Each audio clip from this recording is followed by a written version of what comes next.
Nimesemaje? Connecting to the connected. Tuangalie. Amen. Moses.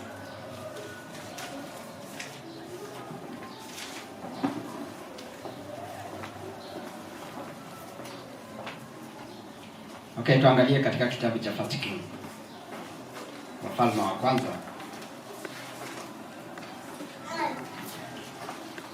Chapter number 19 to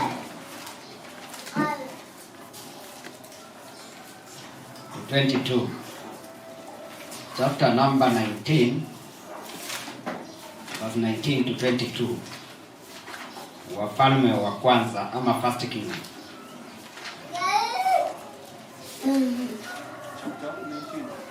Yes.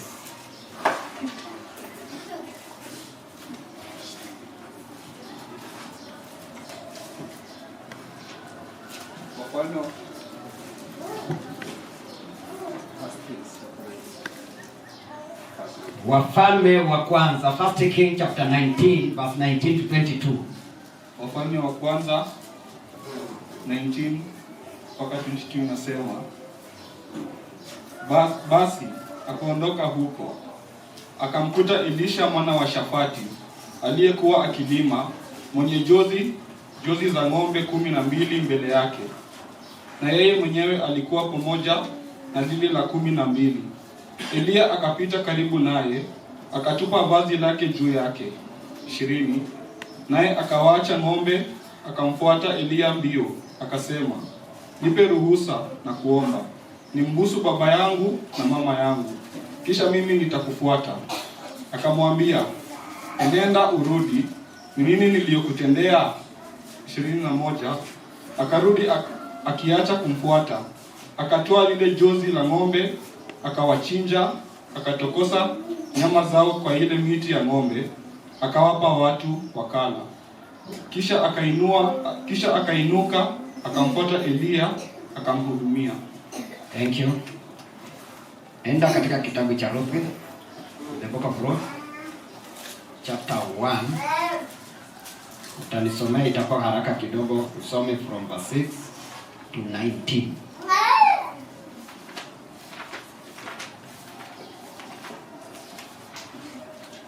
Kitabu cha Ruthu kwanza kuanzia 6 mpaka 19 yasema, ndipo alipoondoka yeye na wakweze ili kurudi kutoka nchi ya Moabu, maana huko katika nchi ya Moabu amesikia ya kwamba Bwana amewajilia watu wake na kuwapa chakula.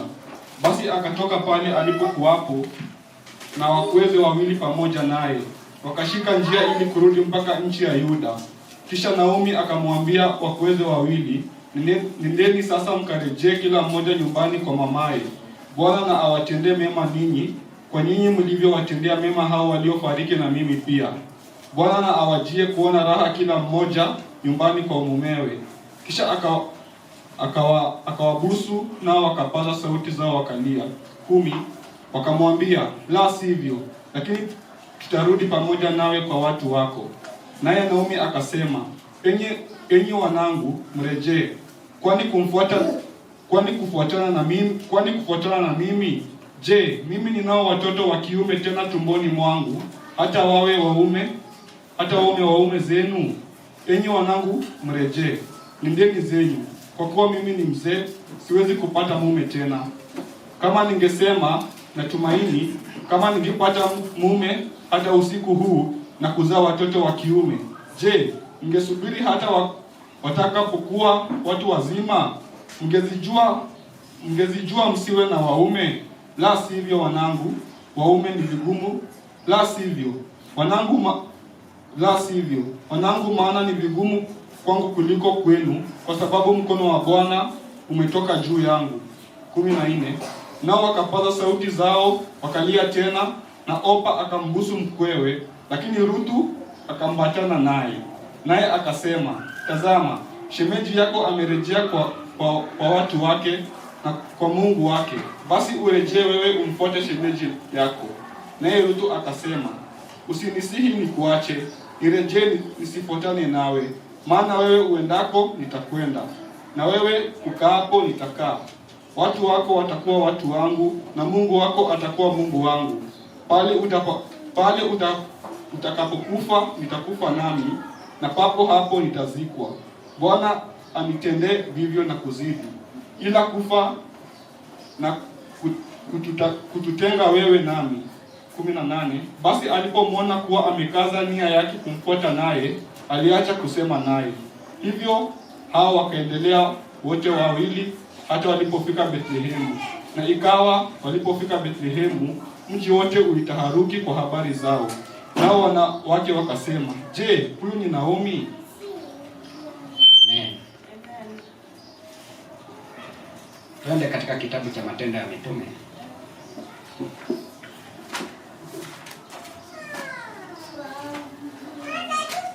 Twende katika kitabu cha Matendo ya Mitume.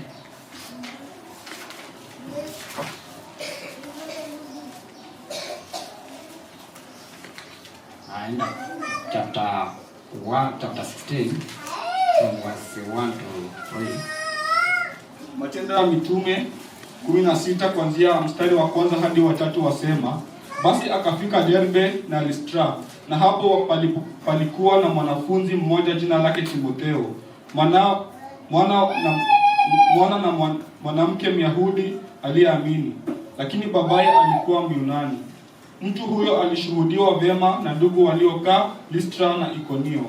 Paulo akamtaka huyo afuatane naye, akamtoa akamtahiri kwa ajili ya Wayahudi waliokuwako pande zile, kwa maana wote walijua ya kuwa babaye ni Myunani. Amen. Wacha tuombe. Baba wetu, kwa mara nyingine Mfalme, naja mbele zako. Imekugharimu Mfalme kuturuhusu ili tuingie katika nyumba yako siku ya leo. Baba, kwa neema tu umetufundisha yaliyo sawa machoni mwako, kutumia katika mtumishi wako ambaye alituelekeza katika kipindi cha kujifunza Biblia Jehova.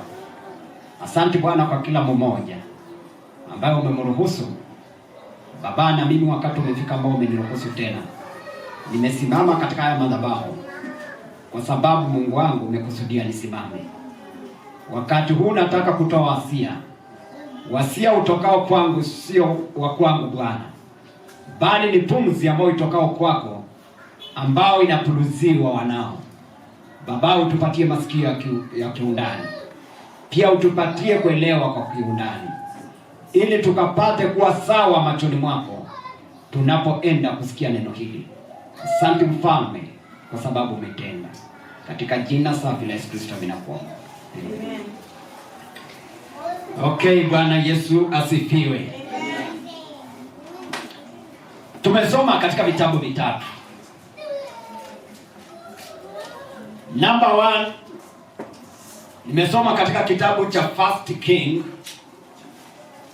Nikaona pale how Elisha alikuja into ministry. That before Elisha kulikuwa na mtu mmoja ambaye alikuwa mbele yake, ambaye alikuwa Elijah. And that man already alikuwa connected. Bwana asifiwe. My message hivi nimesema connecting to the connected. Hallelujah. Amen. Kujiunganisha na aliyeunganishwa tayari. Amen. Elisha anaunganika na Elijah ambaye alikuwa ameunganishwa. Hallelujah. Amen. Ruth anatoka katika Moabu. Moabu ni nchi ambayo ilikuwa imekataliwa na Bwana. Ilikuwa rejected kwa sababu ilihesabika kama Moabu nchi ya uasherati, because walipatikana katika njia ya uasherati, naye nchi ikawa rejected. Naye Naomi anaenda katika Moabu. Naomi anapoteza watu wake. Naomi anapatana na Ruth. Ruth anakuja kuwa connected na Naomi already ambaye alikuwa connected. Hallelujah. Mwishowe tunaangalia katika kitabu cha Acts chapter 16. Tunapata kijana mmoja. And this boy alikuwa anaitwa Timothy. Na hapa nishaongelea kuhusu Timothy. Bwana asifiwe. Nikasemaje? Timothy. Nikasemaje hiyo message ilikuwaje? Wala ambao wanakumbuka vizuri. Timothy is serving as a son with a father. Akiwa anatumika kama mwana na baba yake. Paul anakuwa connected the moment alipopata nani? Yesu. Nao katika harakati ya Paul anakutana na kijana. Na Biblia inasema akakutana na kijana mdogo. And this boy, na tunaambiwa he was a disciple. Lakini tunakuja hapa tunakuwa na challenge. Tunasema although the boy was a disciple, but the father alikuwa ni Greek, Myunani. So hiyo ilikuwa inamqualify kufanya kazi katika nyumba ya Israeli, inamdisqualify kufanya kazi katika nyumba ya Israeli. Timothy. And because mama alikuwa ni Myahudi, mama yake alikuwa anaitwa Eunice. Shosho wake alikuwa anaitwa Lois. Wote walikuwa ni Waisraeli. Na kwa sababu ya hiyo, Timothy akalelewa katika desturi ya Kiyahudi na akawa katika mafundisho ya Kiyahudi. Na sasa kila ambacho alikuwa amebaki tu ni moja, kwa anataka kuwa connected na yule ambaye amekuwa connected already. This is the watu watatu nimesoma, this are three characters. Nao tunakuja katika maisha. Sisi watu ambao tunaishi. In every aspect of life unahitaji mtu. Hallelujah. Amen. Nimesema in every aspect of life you need somebody. Amen. Na huyo somebody ndiye atakayefanya angalau badilike mahali ambapo ulikuwa. Sometimes tunajiangalia na tunasema I can live without nobody, without anybody. But naye nataka nikwambie nobody ambaye ameumbwa as an island, ambaye atasema nitakaa peke yangu. You need somebody. Kama wewe ni mtoto, you need a father figure. Hallelujah. And wewe kama umeokoka, you need somebody ambaye atakunasa, ambaye atakunacha, ambaye atakuongoza, ambaye atakuweka katika ile hali ambayo inatakana iwe. So usiniambie ati mimi kwa sababu niko na pesa I don't need anybody. You need somebody in your life. Elisha anatafuta kuunganika. Na Biblia inasema wakati the mantle of Elijah ilimwangukia Elisha, that was the beginning of Elisha. Na wakati ambao walitembea akawa anajifunza mambo mengi. Here we are in this church.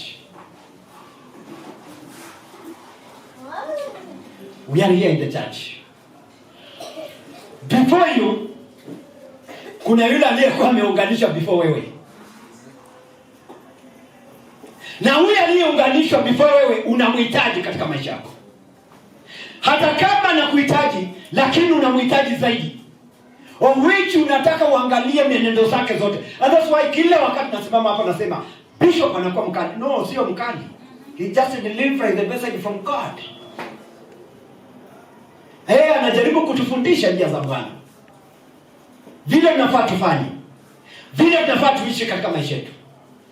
This man ambaye anaitwa Elisha, he submitted to Elijah.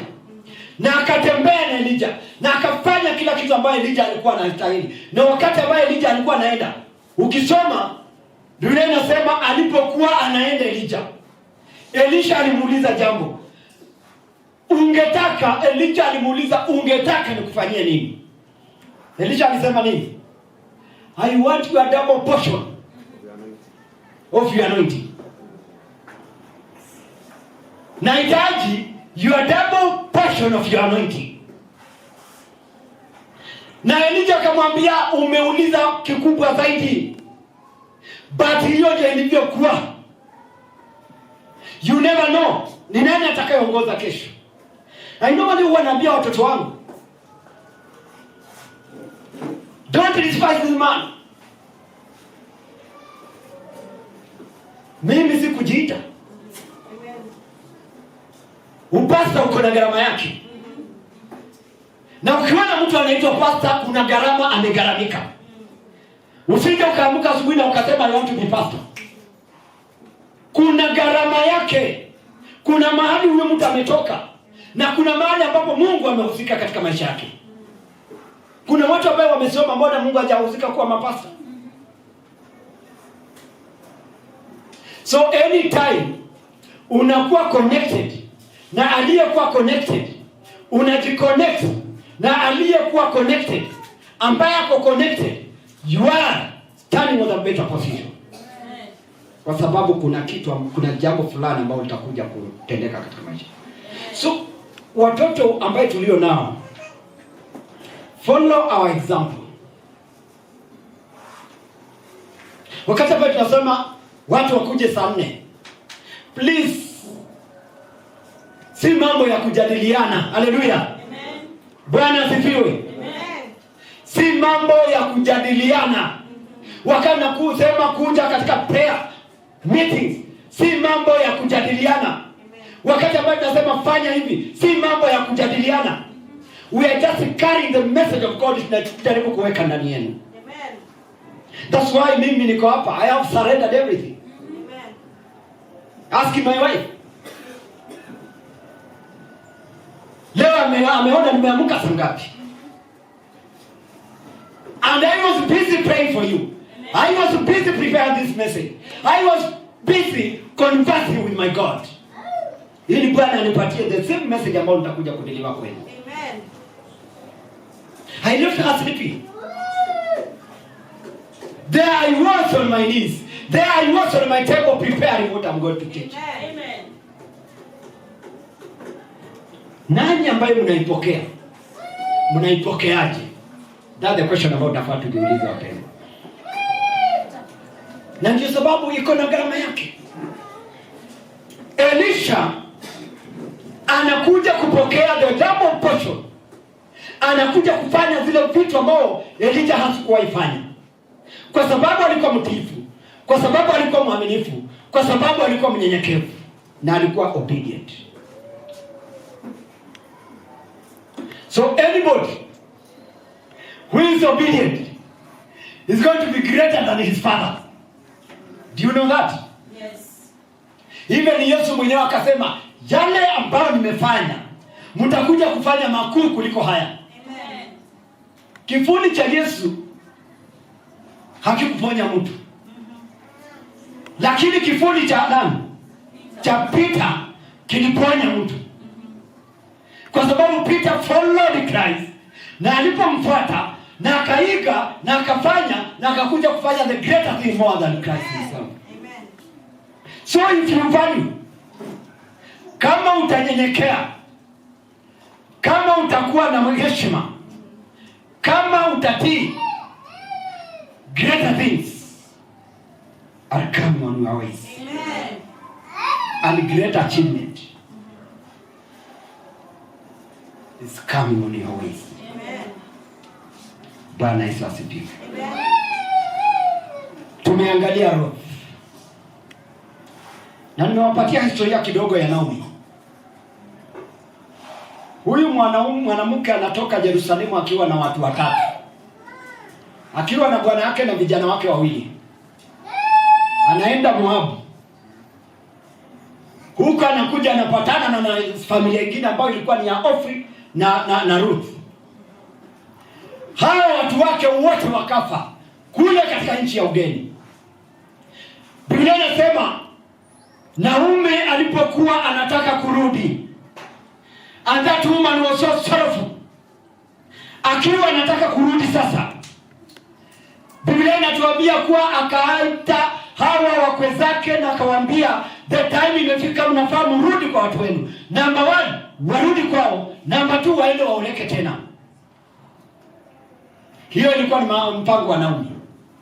Na hivyo ndio vile ambao ilivyo katika maisha. Kwa sababu Naomi angezaa mume mwingine ambaye wangeweza kuoleana. Kuna mmoja akawaachia decision. Kuna mmoja alichagua wisely na kuna mmoja alichagua foolishly. The one ambaye alidecide wisely aligain. Lakini mwingine ambaye alidecide foolishly alienda kuwa na watu wake ambao wamekuwa rejected.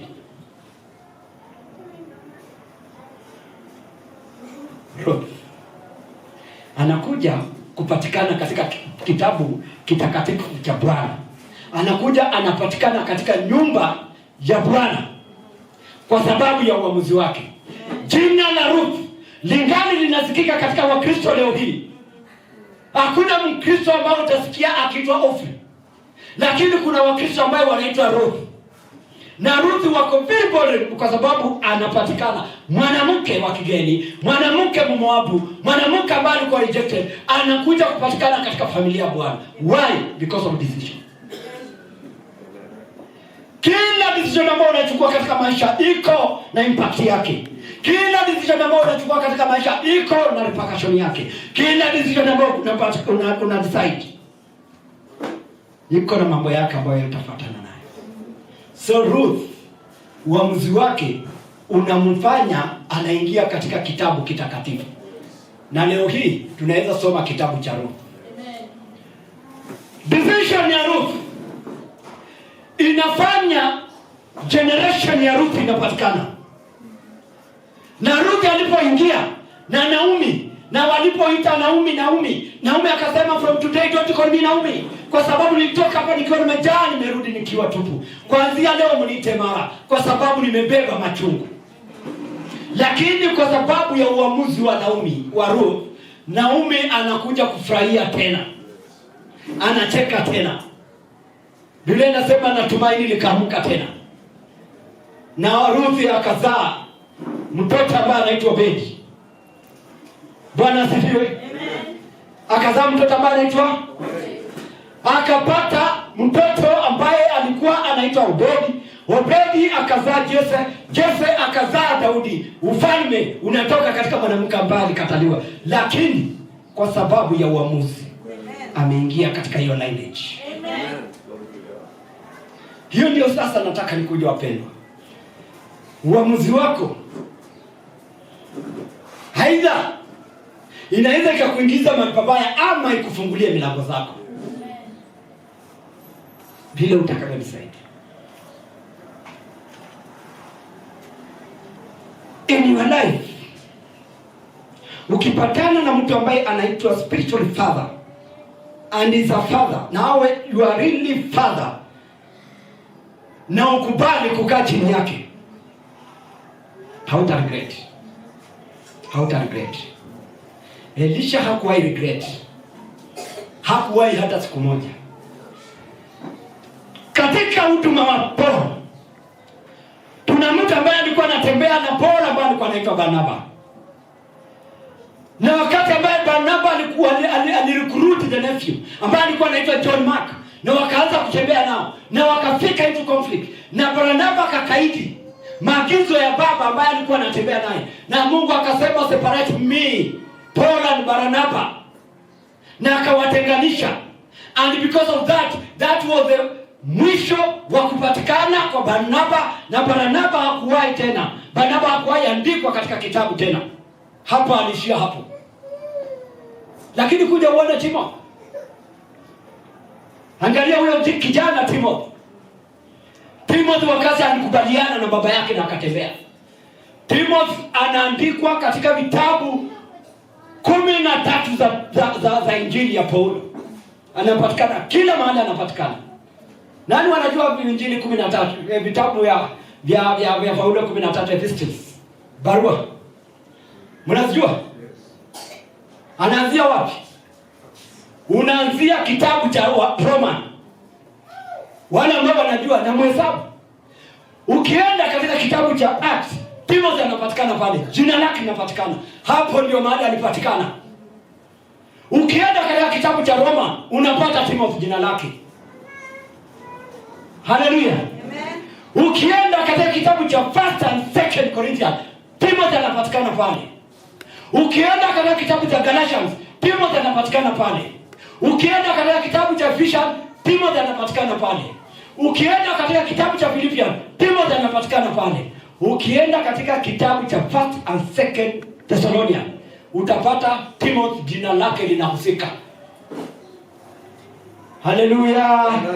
Bwana asifiwe. Amen. Bwana Yesu asifiwe. Amen. Ukienda katika kitabu cha Timothy mwenyewe, 1 and 2 Timothy anapatikana. Enda katika kitabu cha Philemon, bado jamaa anapatikana. So that man anakuwa great na anapatikana in the book of the Bible. The Bible is God himself. The Bible is the record of God. The Bible is the inspiration of God. The Bible is the Spirit of God. The Bible is the Word of God. Hallelujah. Amen. Kwa hivyo Timothy anakuja kupatikana in that book kwa sababu ya utiifu wake. Mtoto Myunani.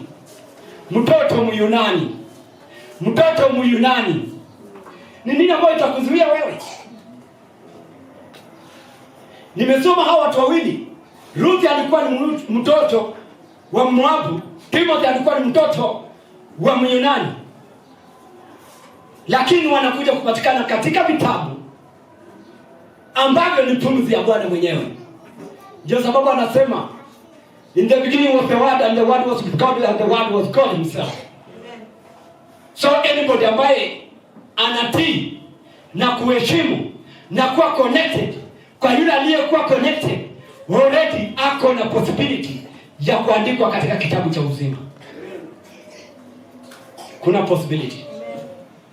So wasichana wetu wa vijana wetu ambao uko hapa, learn from Timothy. Niliongea kuhusu this man Timothy. Nikasema this man Timothy was a dependable boy. This man Timothy, nilisema mambo kadhaa kumhusu this man Timothy. And because of that ikafanya kila mahali anakumbukwa. Na hayakukumbukwa tu hapo peke yake, akakuwa extended mpaka akakumbukwa kwa kitabu cha Hebrews ambaye hatujui nani aliandika. Timothy. Jiangalie wewe mwenyewe. Can I be like Timothy? Working together with their father. You have your father figure here. You have your father figure here.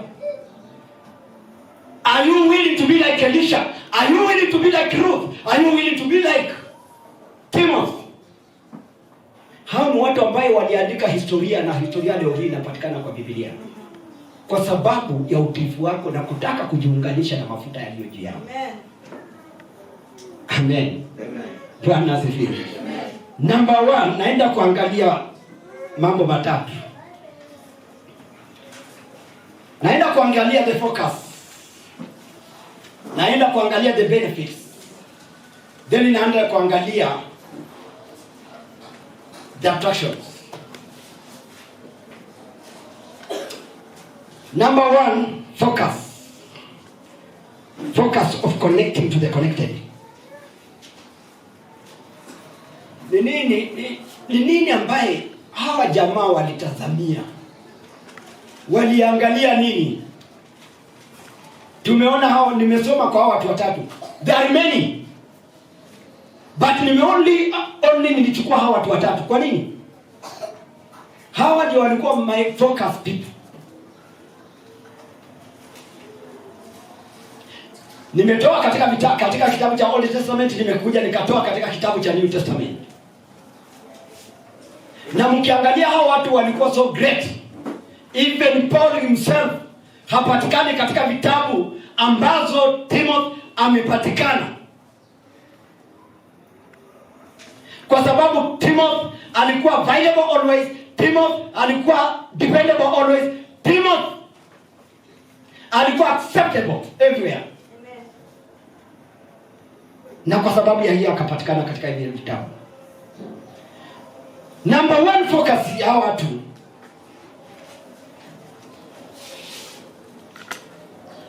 waliangalia beyond their fathers. Their focus was beyond their fathers. Usiangalie Pastor Choka here. Pastor Choka yeye ni mwanadamu kama wewe. Hana utofauti na wewe. Ni huyu mtu ambaye alizaliwa tu na mwanamke na ameoa mwanamke. Kwa hivyo huyu mtu ako bado katika human nature.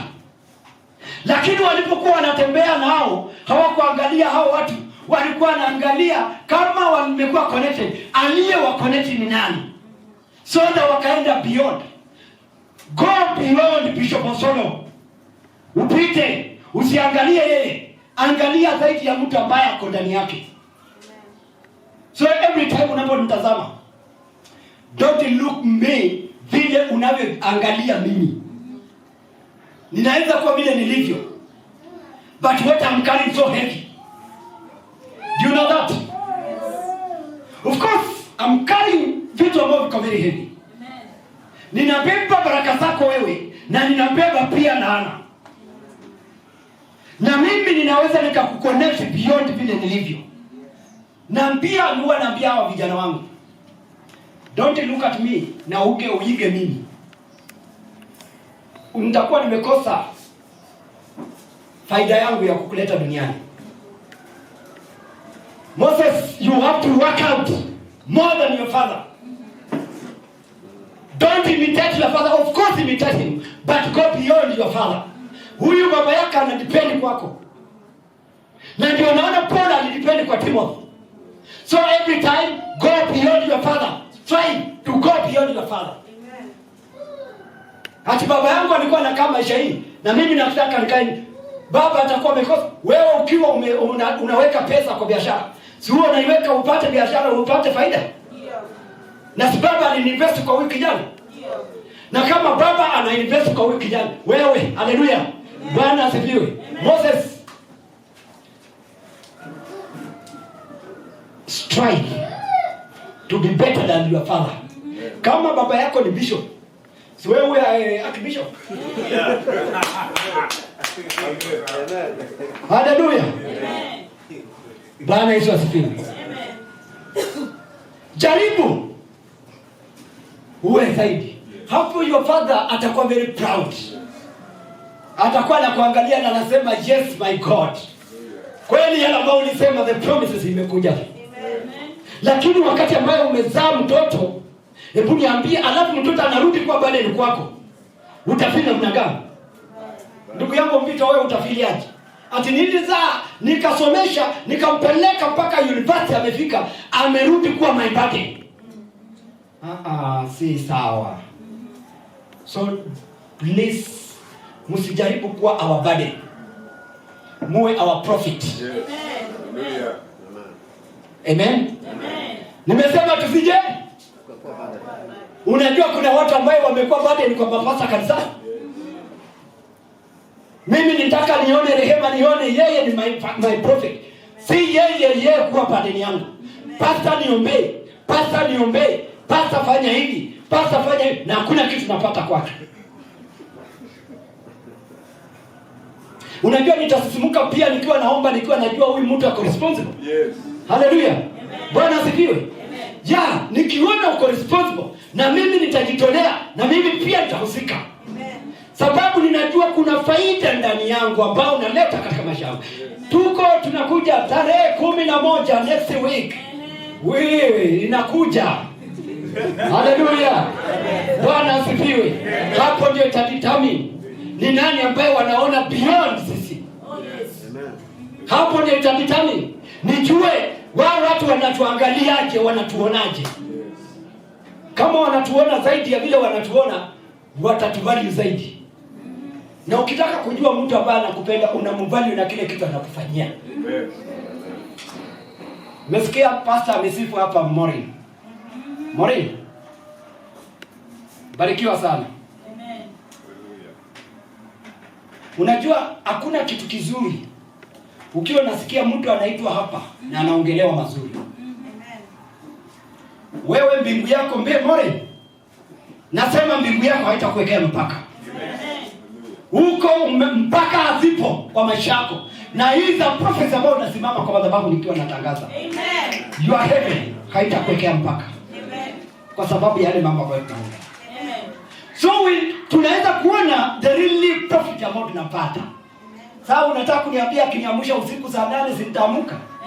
Si nitaomba? Kwa sababu ya kile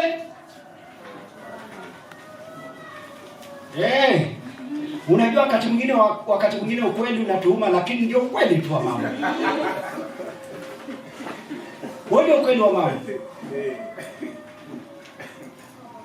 Watu wengine wanagarabika wapendwa.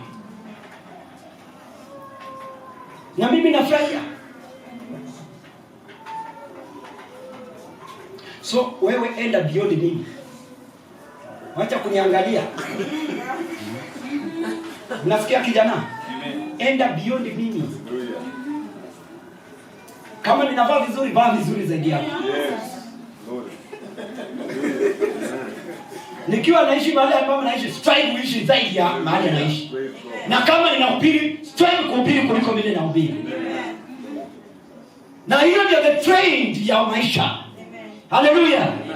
Hallelujah. Bwana Yesu asifiwe. Lakini usianze kuoika vile mimi nilikuwa ati sasa mimi nafanya vile baba alifanya. Unajua amekuwa player. Kati. Na watu walikuwa wakimuuliza, na wewe kijana sio wewe ni player sana? Anasema baba yangu alikuwa hivyo. Na sio yeye player niliacha. Sasa si yeye pia strive awache. Na kama anaweza kuacha na nahubiri na yeye pia ahubiri. Na sio ndio faida yangu. Kama anaweza sianilishe pia. Sijavaa longi yake, sijavaa suti yake, sijavaa nini.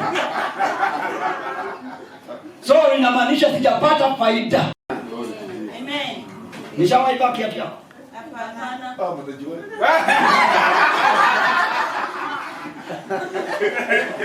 Bwana Yesu asifiwe. Pigia Yesu makofi mazuri. Makofi mazuri kwa Bwana.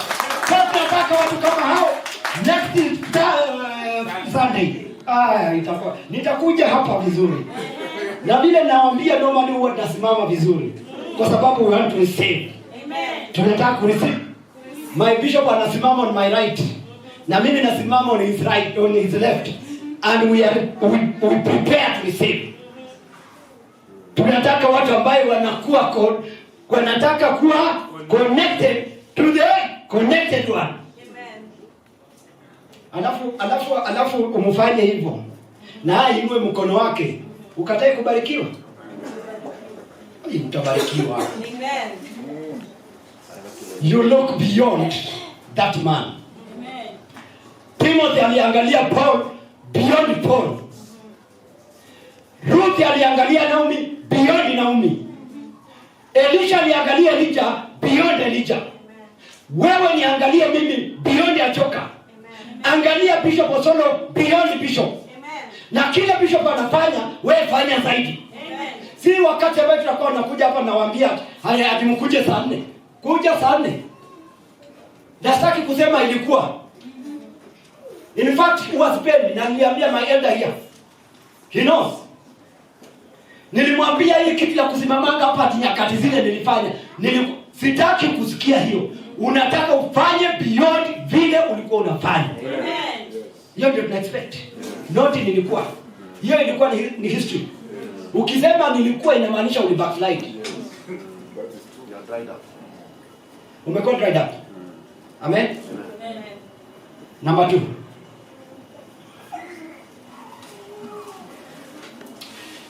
Those people, they determined to change their destiny.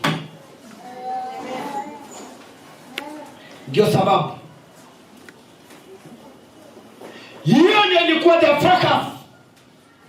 Their focus was to change their destiny. Kila mtu ako na destiny yake. Lakini hao watu walikuwa wanajua this is the only way to change my destiny. Elisha akabadilisha. Elisha ambaye alikuwa analima. Elisha ambaye alikuwa mkulima, Elisha ambaye alikuwa analima na wazazi, Elisha aligeuza. Elisha alipoanza kufuata Elisha, that man, Biblia inasema he was a powerful prophet on the land. Amen. A farmer became a great prophet in the land. Na akaheshimika na Mungu, na Mungu anaendelea kwa wewe vile ulivyo hapo. Don't despise yourself. You can decide to change your destiny. Amen. Your destiny iko mikononi mwako. Only you can choose to change that destiny. Ukitaka kuharibu destiny yako utaiharibu. Lakini ukitaka kubadilisha destiny utafanya nini? Utabadilisha. Kwa hivyo destiny yako iko mikononi. Ruth aliamua akasema, mahali unaenda nitaenda. Mahali watu wako watakuwa watu wangu. Mahali utazikwa hapo ndio mahali nitazikwa. Na Mungu wako atakuwa Mungu wangu.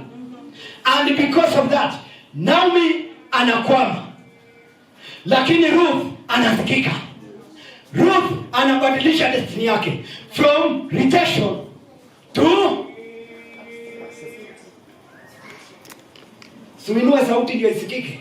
Inua vile umesema acceptance. Hallelujah. Amen.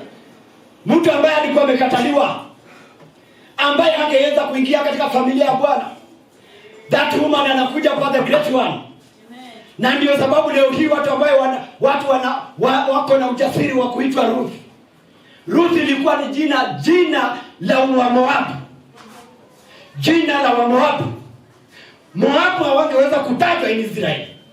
Lakini kwa sababu of determination ya kubadilisha destiny, alibadilisha destiny, and that woman sasa anaitwa Ruth, na Biblia ina rekodi kumhusu. Amen. Timothy kutoka katika Greek, Myunani, anarudi kuwa the key person katika familia ya Bwana. Hallelujah. Bwana asifiwe. Bwana Yesu asifiwe. Ni wangapi ambao wanachoose kubadilisha their destiny? Amen. Wale ambao wanachoose kubadilisha their destiny. Amen. Wale ambao wanasema I want my destiny to be better. Amen. Ambao wanasema I want my destiny to be better. Amen. Hallelujah. Amen. Bwana asifiwe. Amen. Bishop amesema hapa kitu. I don't know kama mlisikia na mkaiweka. Akiwa anarifaa kwa huyo msichana. Huyu msichana yeye ameamua kututumia credit every week. Hey.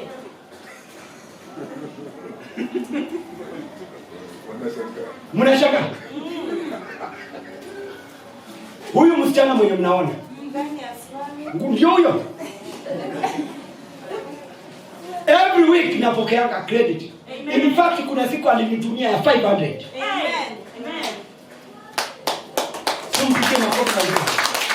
Nani kama yeye? Nani kama wewe Maureen? Nani kama yeye? Hallelujah. Bwana Yesu asifiwe. Tunataka watu kama hao, pigia Yesu makofi mazuri. Tunataka watu kama hao, watu ambao wanajua pasta wangu anashughulika. Pasta wangu, mama niliamka lini saa ngapi? Saa 8. Muulize, akwambie ninaamka. Nashukuru kuhusu finisha. I'm very good with this.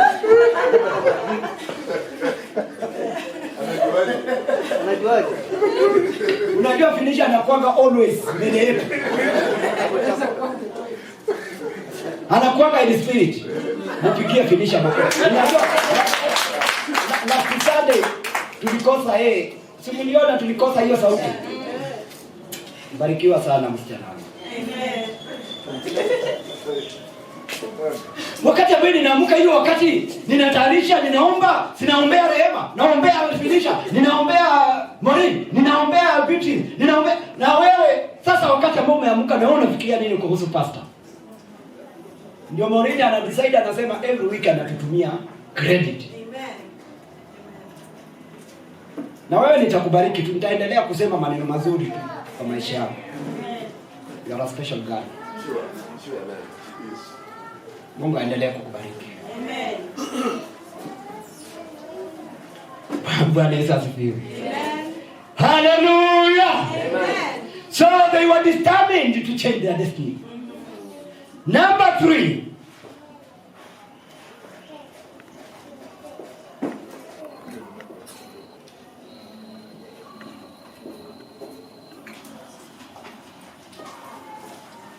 Number 3. They were heavenly minded. I said? Heavenly minded. Ukiamua kuunganika na yeye, Paul akasema, follow me as I follow Christ. Imitate me as I imitate Christ. So whosoever followed Paul was a candidate of heaven. Amen. Anybody that followed Paul was a candidate of heaven. And whosoever shall follow Bishop Osolo, that man or a woman is a candidate of heaven. Amen. Amen. Do you know that? Yes. So anybody ambaye anajiconnect anakuwa connected to the connected one, anakuwa na heavenly vision. Oh yes. Are we in agreement? Yes. Are we really in agreement? Yes. That whosoever shall follow Bishop Osolo is a heavenly minded. Yes. Ndio Paulo akasema, when I heard that voice, when I heard the voice calling me, I was not disobedient to heavenly vision. And anybody who has a heavenly vision, who has heavenly minded, always will follow the connected one. Amen. And our connected one here is our Bishop Osolo. Amen. Amen. He's our connected one. Amen. So you kama unataka kula mazuri, follow the man. Amen. As he follow Christ, as he imitated Christ, also imitate him. Amen. And go beyond him. Amen. That's the message of today. Hallelujah. Amen. Bwana Yesu asifiwe. Amen. Number 2. Number 2 nimesemaje? Benefits. Kabla niende kwa benefits, nataka niseme the attraction. How to attract. The way of the way to attract. Wewe ukitaka ku attract hii mafuta, how will you do? How will you do to attract this anointing?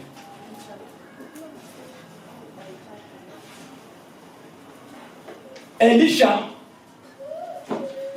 the moment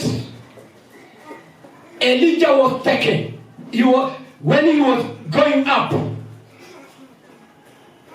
Elisha stood there na akashikilia nguo ya Elijah na akakwamia nguo ya Elijah, that was a mantle, na akasema, I'm not going to leave this man hata niacha the empty handed. And he said, sitamwacha, na akashikilia nguo. Na Elijah wakati ambaye alikuwa ananyakuliwa akiwa kwa chariot of fire, Biblia inasema kuwa wakati wa Elisha, he went na akastand on the chariot of fire, na hapo kukatokea na whirlwind. Na whirlwind ikiwa inambeba, Elisha akakumbuka the man is going, na haja ni blessed. Hallelujah. Amen. The man is going and I'm not blessed. What will I do? I will snatch this mantle.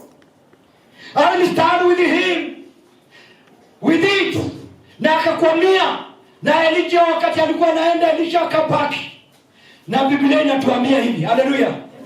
Immediately wakati alipopata hiyo, na akabaki na hiyo kitambaa, na Elisha akawa anatembea na nguvu.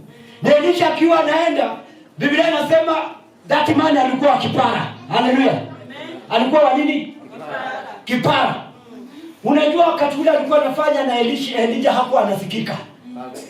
Hakuna mtu ambaye alikuwa anamjua Elisha nani. But the moment Elijah alikuwa ameenda, na akabaki na ile basi. Na Biblia inasema, and the power of God was transferred from Elijah, and it entered into Elisha, and that man became more powerful than Elijah. Na hata wakati ambaye alikuwa anatembea, na Biblia inatuambia ukisoma vizuri, Biblia inatuambia kuwa na watoto wakamwangalia kipara yake. Ndio nimewaambia this man amebeba nini? Amebeba mafuta makubwa. Amebeba mafuta makubwa. Kifo na maisha iko mikononi mwake. Baraka na laana zimebebeka na yeye. Sasa wewe ni mlie mauchusi, unaenda kumfanyia nini ili apate kila ambacho anakufanyia? Kama unataka uhai uko na yeye. Kama unataka uzima uko na yeye. Kama unataka baraka ziko na yeye. Na pia ukitaka mauti ziko na yeye. Ukitaka laana ziko na yeye. Biblia inatuambia hivi. Wakati alikutana na watoto, hawa ni watoto. Ndio sababu don't play with us. Kila ambacho tumebeba vitu vizito. We can kill. And also, we have the power to extend your life through our God. Amen. We have the power to compel our God akurudishia uhai. And we have the power to convince our God so that we can release your blessing from above. Amen. We have that power. Watoto wakachekelea kipara cha Elisha. Wakaanza kucheza kipara. Watoto mko wapi? Mupo? Haleluya. Watoto mko wapi? Mupo? Hao walikuwa ni watoto, wanasema walikuwa ni watoto. Hawakuwa watu wazima. Na wakachekelea kipara cha Elisha. Na Elisha kusikia hivyo, Elisha kusimama kuangalia. Biblia inasema na dubu zikatokea, na dubu zikawameza hao watoto by the power of Elisha. Lakini alipokuwa anaenda, ukisoma First King chapter 4, Second King, unakutana na the same man Elisha. Anaenda kubariki mwanamke, the Shunammite woman. Anaenda anatangaza baraka katika maisha yake. Mtu ambaye ameua, the same man ambaye anarudi kubariki, na yule mwanamke akabarikiwa. Amen. Kwa hivyo wale ambao wanajiconnect kwa huyo mtu wako na upper hand. Hallelujah. Anybody, and I said anybody. Niliambia huyu jamaa mwenye wanafanya shooting huyu. Ambaye na mimi. Sababu mimi nakuanga kama Barababa. Mnajua Barababa? So unaona nampatia hard time. So ndugu yangu nikienda hivyo unaenda kuna mimi. Don't bwana. Sababu wewe ni photographer mzuri. Ule jamaa anapanda mti anaruka anapanda anafanya nini? Mimi nikihubiri mimi si kama bishop. Bishop anakwamia area hii. Akisonga anasonga hapa. Lakini mimi nataka niende mpaka pale. So utabea na mimi ndugu yangu. Don't worry. So the same man ambaye ameachilia mauti kwa watoto is the same man ambaye anaachilia baraka. That is how dangerous the man of God is when you misuse him. But also, is very profitable ikiwa utamfanyia vizuri. So uamuzi ni wako. Amen. Hallelujah. Bwana asifiwe. Number 1, under that attraction. How to attract? The way to attract. Number 1, follow him closely. If you want to attract the blessings, if you want to be connected, if you want to be famous, if you want to change your destiny, follow the connected one keenly and obey his command and obey his statutes. Anything he do it. Anything he say, do it.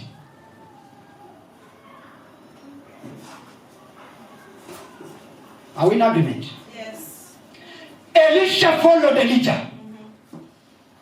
And he was more powerful than Elijah. Ruth followed Naomi. And he was famous more than Naomi. Timothy followed Paul. Timothy was Wacha niwaambie, haleluya. Amen. Timothy was the first bishop. Hakuna mahali ambapo jina bishop ilipatikana. Kwa ikianza kuonekana, jina ikianza kuonekana bishop. Like mnasikia Bishop Osolo. Ilipatikana kwa mtu ambaye anaitwa Timothy. Kwa sababu ya ile vile alifanya. Mpaka unaona Paul anamuita Timothy my son. Timothy my son. Timothy my son. Kila mahali anasema Timothy my son. Send me Timothy. I will send Timothy. I will do this Timothy. Timothy. Ndio unaona tukisimama hapa, tukisema ati tukiita jina ya mtu kama unajua my favorite kwa hii kanisa. Mnamjua ni nani? Ni nani?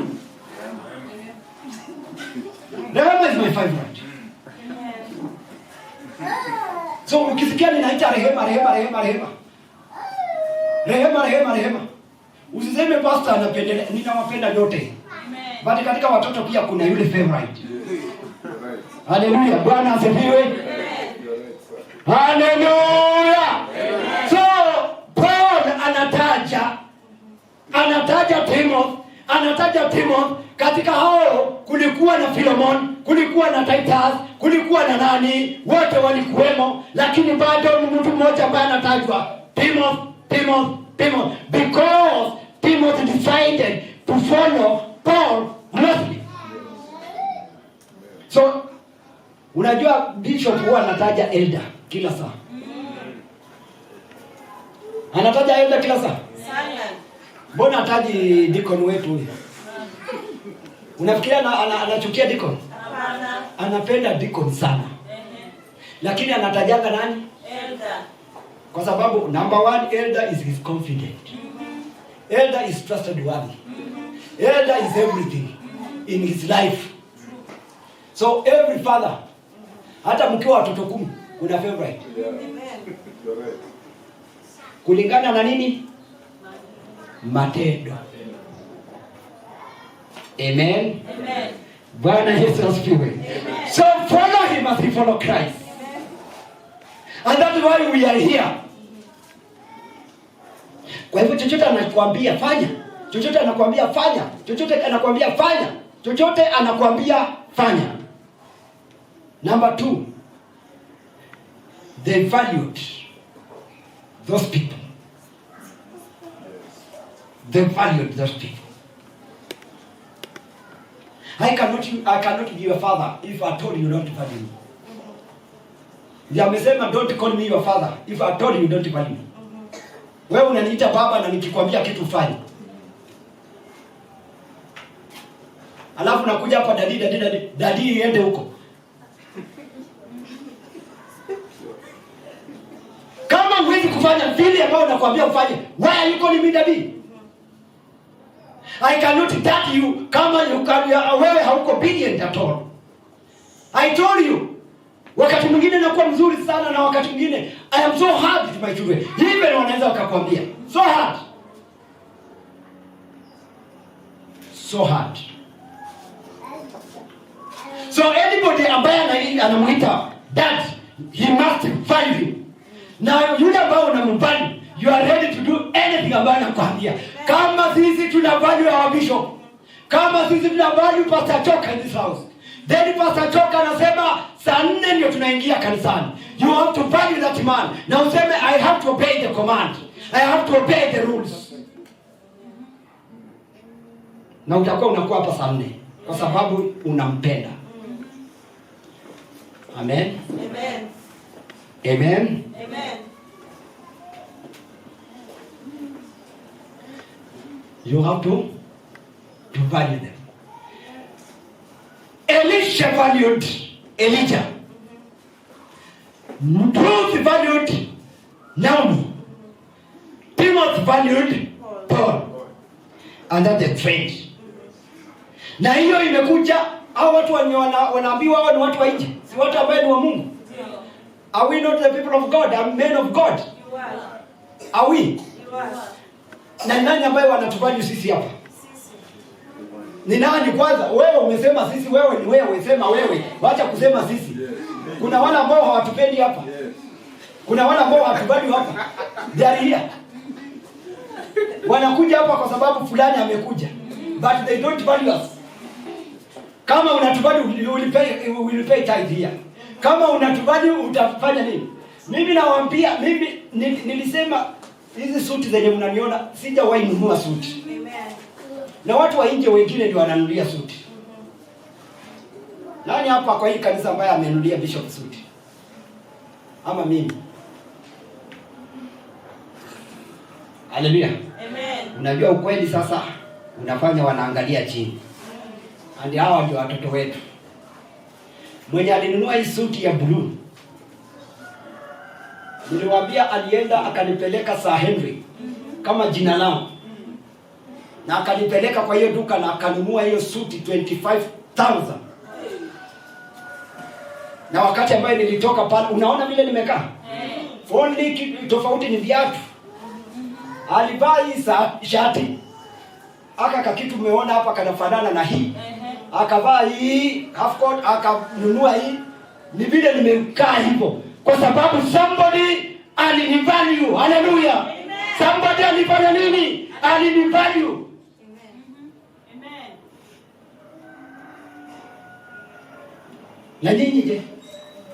Tarehe 11 inakuja. Hallelujah. Amen. Number 3, treat them. They treated them.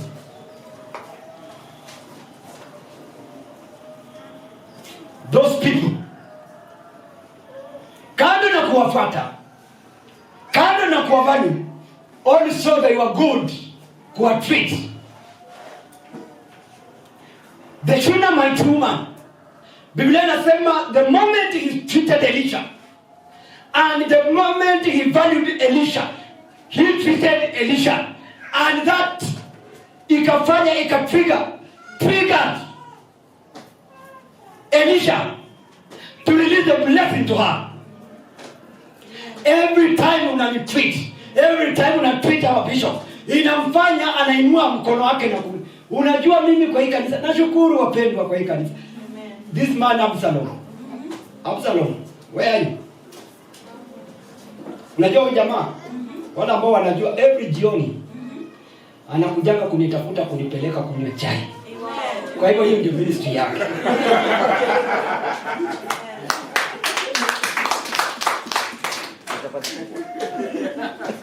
Na hata ndio alinifuata siku nyingine akaenda akakuja. Ndio siku nyingine akasikia naenda huko akaenda. Every jioni. Hata Wilberforce huyu ashawa amenifuata mara kadhaa. Kwanza akisikia tu simu inalia ananifuata.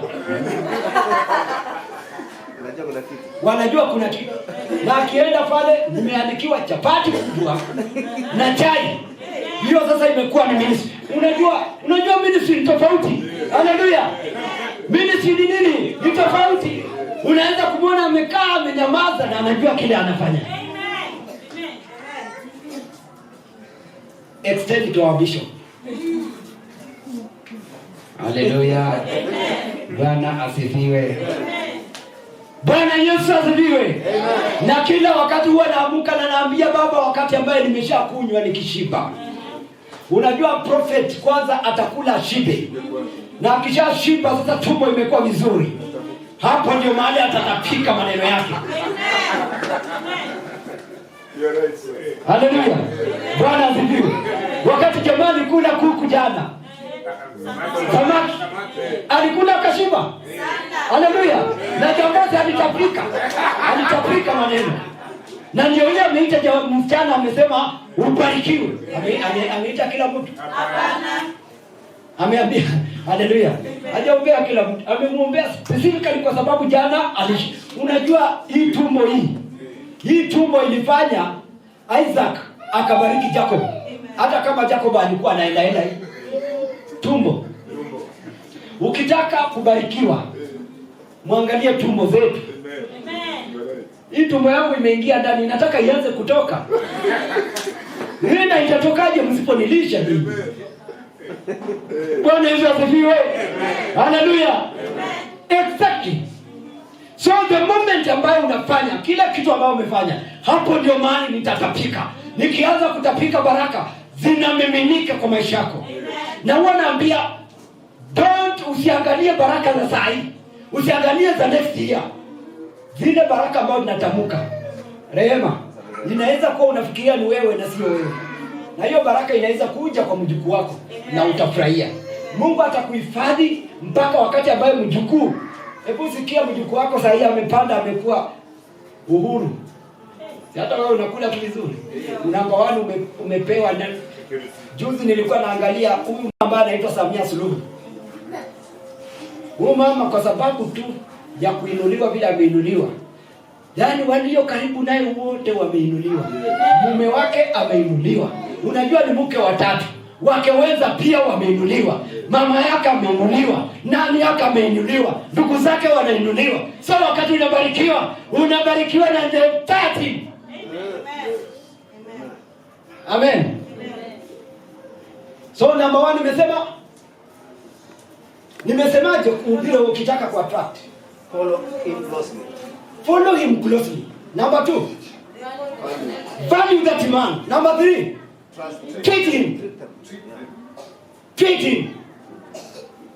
treat him. Ukiona ninapita usiniangalie hivi, angalia mtumishi wa Mungu anapita. Patie, ukiwa na 500 toa, patiana. Wacha kuangalia pesa. Lakini msifikirie tunataka pesa yenu sana. Haleluya. Bwana asifiwe. Lakini wewe attract Mungu. Attract nini? Mungu. Yeye ako na pesa. Our bishop has money.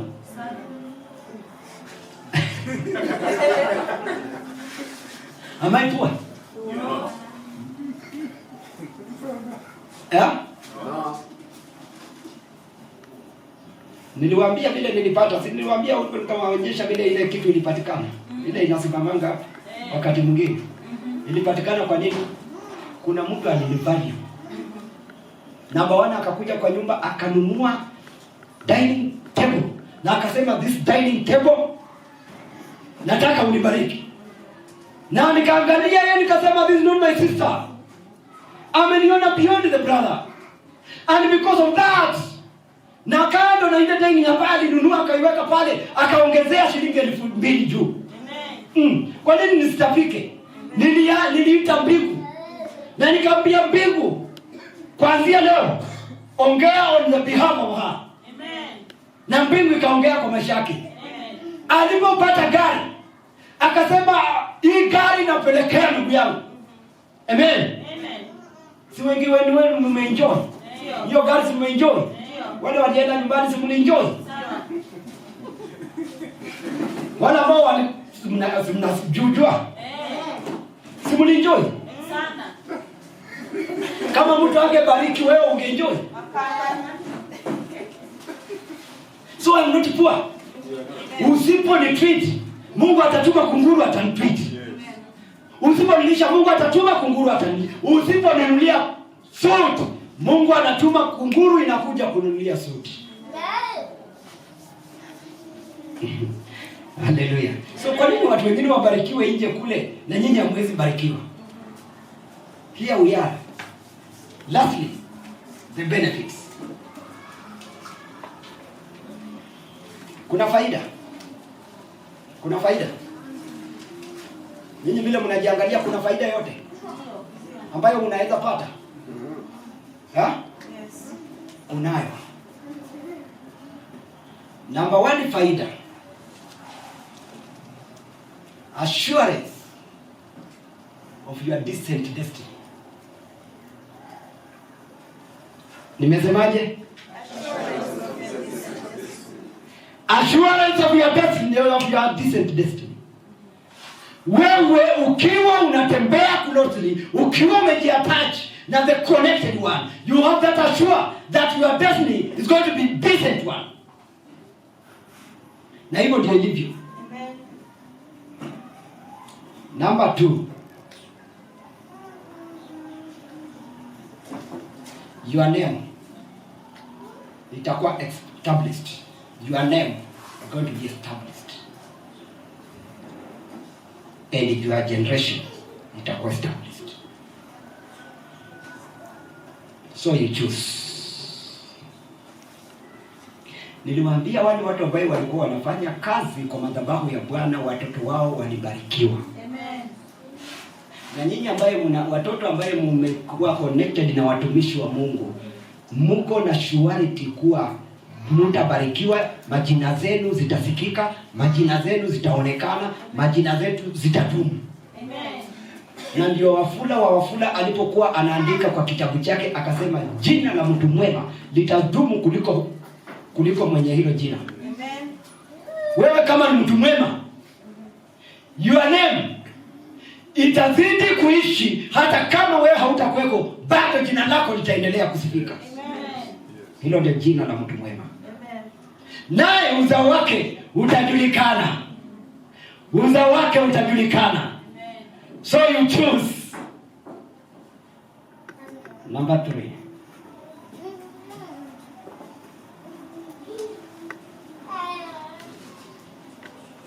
You will have favor. You will get favor. The favor from man and the favor from God. Favor haitaishia tu kwa mwanadamu. Na ndio nimewaambia hivyo wapendwa, wewe kando na Mungu, kama uko na Mungu, pia unahitaji mwanadamu. Unahitaji the favor from him, vile unavyohitaji favor from God. So ukipata kibali kwa huyu, umepata kibali kwa Bwana.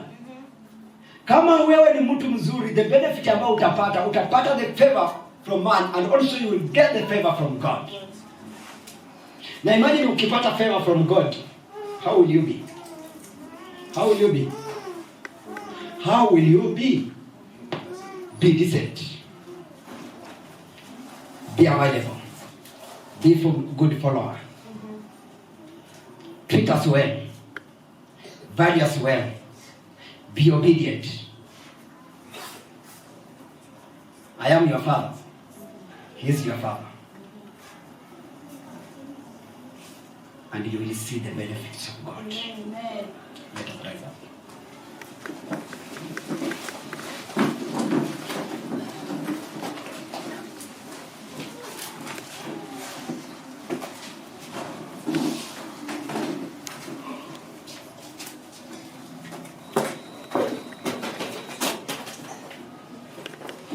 Let us rise up.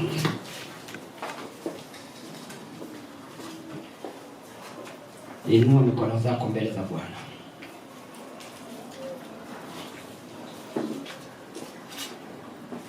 Tumesikia the message ambayo imesema connected to the connected one. Maybe ilifika wakati ambao ulikuwa umefika mahali ambapo umesema this men of God are nothing in my life. You have heard the message today. The message inasema follow them, value them, treat them. Ambia Bwana akufanye uwe chombo. Chombo ambayo kitafanya ili nawe pia ubadilishe your destiny. Chombo cha utiifu. Chombo cha unyenyekevu. Chombo cha kufanya watumishi wa Mungu. Chombo cha kuwafuata wao. Chombo cha kusimama nao. Ambia God, here I am. Use me so that I can be really vessel in the house of God. I want to hear somebody speaking. I want to hear somebody speaking. Mungu ameongea nawe, wewe uwe kama Elisha. Uwe kama Ruth. Ambia Baba, the same spirit of Lord nipatie mimi. The same spirit of Elisha nipatie. The same spirit of Timothy nipatie. I want to be the daughter in the house of God and daughter indeed. I want to be son and son indeed in the house of God. But I will not play around. Ambia Bwana akufanye uwe chombo ambaye hautakuwa unachelewa katika nyumba ya Bwana, kwa sababu Bwana anakupenda.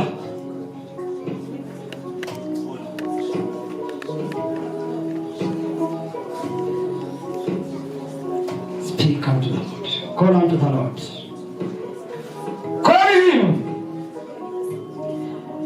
Ambia achilie the spirit of Elia ikae ndani yako. Ambia achilie the spirit of Elisha ikae ndani yako. Ambia the spirit of Paul ikae ndani yako. The same spirit of Peter ikae ndani yako. The same spirit of apostles, the same spirit of prophets ikae ndani yako. So that you can be obedient in the house of God.